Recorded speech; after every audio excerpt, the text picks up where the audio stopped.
Okay, so apparently other YouTube channels that I didn't know about have already read this story, so you can go to the link in the description to find the original story, and from the original story, you can see that they've linked YouTube videos reading it, so you can find those videos there.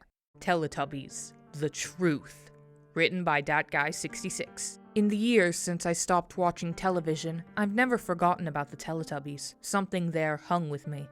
A foreboding.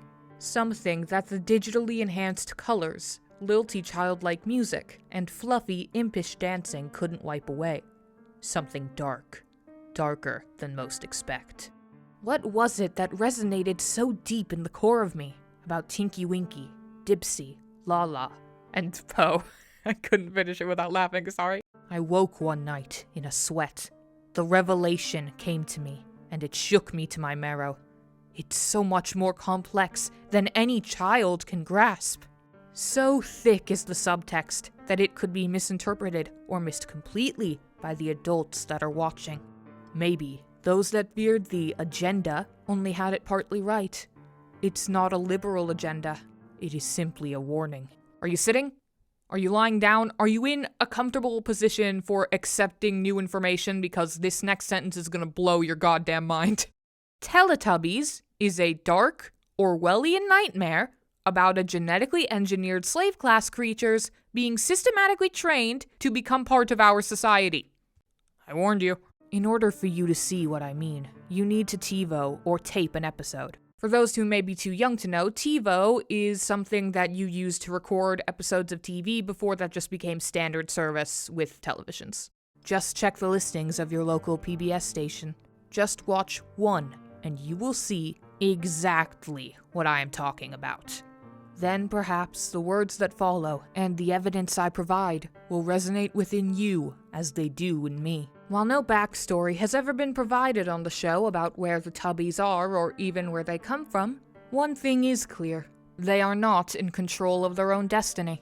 3 things control their day-to-day lives. First, there is the voice, a tinny female voice that tells them when to eat, when to sleep, and when to say goodbye. The robotic maternal voice blasts from a speaker implanted in the ground, hinting that something larger lies underneath and is constantly vigilant. The second is Nunu, a harmless-looking anthropomorphic vacuum cleaner robot who wanders after them, cleaning up their messes that they made and passively scolding them for bad decisions. Nunu is the watchdog, the controlling tool of the powers that have placed the Tubbies here.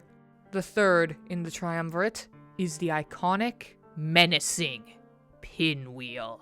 The Pinwheel is the true power in Tubbyland, a mystical godhead that the simple-minded Tubbies worship. When the Pinwheel spins, the Tubbies stop whatever they are doing and run to the top of a hill.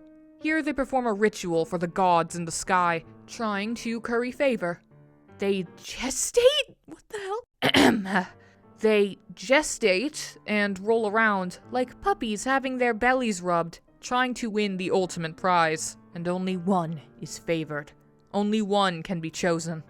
When that one is chosen, they are blessed by having the genetically implanted bioelectric television screen in their abdomen activated. The Tubby is rewarded not only by being the Pinwheel's messenger to the other Tubbies, a mouthpiece, if you will. I won't. But also apparently by a physical... No, this is a kid's show! A physical orgasm of joy at the activation of the screen. And what does the screen show? It shows an indoctrination film. Here is the world of man and one of its customs. Learn, for you will soon join us, live among us, and serve us. A message from the Pinwheel God. I call it Revnoku, just because it sounds cool. No, it doesn't. When the ritual of the indoctrination is done, the Tubbies return to their day, childlike and innocent.